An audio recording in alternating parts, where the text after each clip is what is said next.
maamul goboleedka Puntland iyo dowladda dhexe ee Soomaaliya oo dagaal iyo khilaafkii ugu xoogganaa uu soo kala dhaxgalay maxaa sababay khilaafka iyo dagaalkan u dhaxeeya Puntland hanjabaad ay u jeedisay dowladda dhexe iyo madaxweynaha dalka Xasan Sheekh Maxamuud ma ka dhabayn doontaa ayaad kaga bogan doontaan warbixintan daawade balse marka hore waxa si xushmad ku jirta daawade kaaga codsanaya inaad channelkeena subscribe taabatid like dhahdid oo aad la sii wadaagtid saaxiibadaada kala duwan ee kugu weheliya baraha bulshada maamul goboleedka Puntland oo loo yaqaan hooyada federaalka ee Soomaaliya si weyn ugu lug lahayd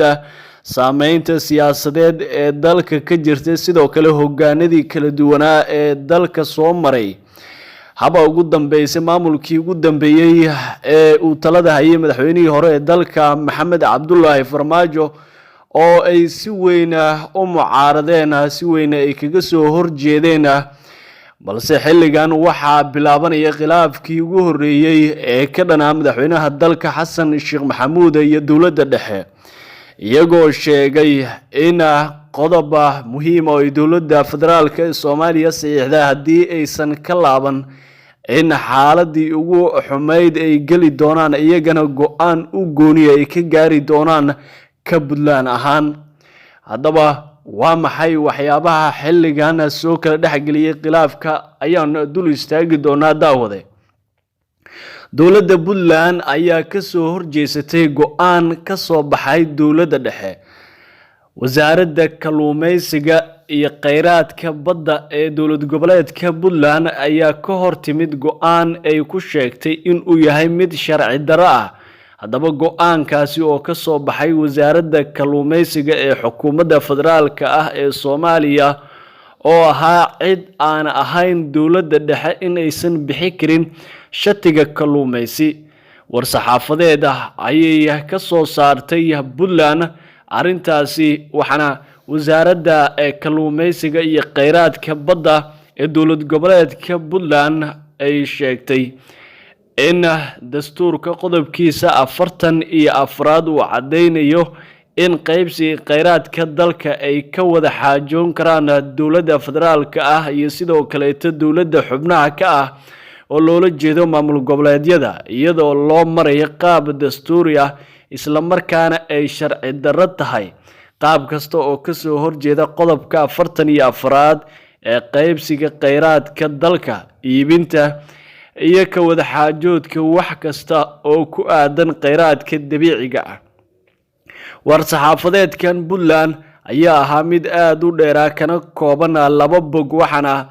lagu sheegay in haddii ay xumaado ama ay xumayso dowladda dhexe qodobka dastuuriga ah ee sheegaya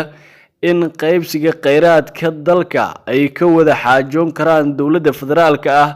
iyo dowladda xubnaha ka ah ee maamul goboleedyada loola jeedo ay keeni karto amni darro iyo xasilooni siyaasadeed Puntland ayaana sheegtay in wixii ka yimaado qodobkaasi haddii ay buriso dowladda dhexe ay hadhow mas'uuliyadeeda qaadi doonto dowladda dhexe iyo sidoo kale madaxweynaha dalka Xasan Sheekh Maxamuud waxaana ay sheegtay in xilligan ay dowladda dhexe hareer marayso wax horey loogu heshiiyo dastuurka u yaala dalka waxaana ay sheegtay in dowladda goboleedyada si siman ay ula gali karaan shatiyo iyagoo kala xaajoonaya dowladda dhexe maamulka Puntland oo kamid ah maamulada dalka ka jira waliba kan ugu saameynta badan kii ugu horeeyay ee dhidibada loo taagayna waliba loogu magac daray in ay tahay hooyada federaalka ayaa xilligan waxa ay si weyn uga soo horjeesatay qodobkaasi ay ku tilmaamtay in uu yahay sharci darro abuurayana mushkilad iyo dhibaato weyn oo ka dhalata in maamul goboleedyada iyo dowladda dhexe si weyn isaga soo horjeestaan dagaal weyn abuuri karto waxaana ay digniin u jeediyeen cidii isku dayda in ay jibiso qodobkaasi in ay hadhow iyada qaadi doonto mas'uuliyadda dhabta ah ee arrintaasi ku aadan maamulka Puntland ayaana waxa looga bartay in maamuladii ka horeeyay maamulka hadda jira ee curdunka ah in ay si weyn u mucaaradaan waxaana kamid ahaa maamulkii isaga ka horreeyay madaxweynaha xilligan ee dalka xasan sheekh maxamuud madaxweyne maxamed cabdulaahi farmaajo oo si weyn ay uga soo horjeedeen. waxaana madaxweyne maxamed cabdulaahi farmaajo dhowr jeer uu ku tilmaamay madaxweynaha maamulka Puntland nin doonaya in uu awood dalka u adeegsado, sidoo kalena sheegay in ay ka maamulo Puntland ahaan si weyn u diidan yihiin maamulkii xilligaasi ee ka jiray dowladda dhexe. khilaafkan ayaa noqonaya mid xilligan ka soo cusboonaada dowladda dhexe iyo maamulka Puntland,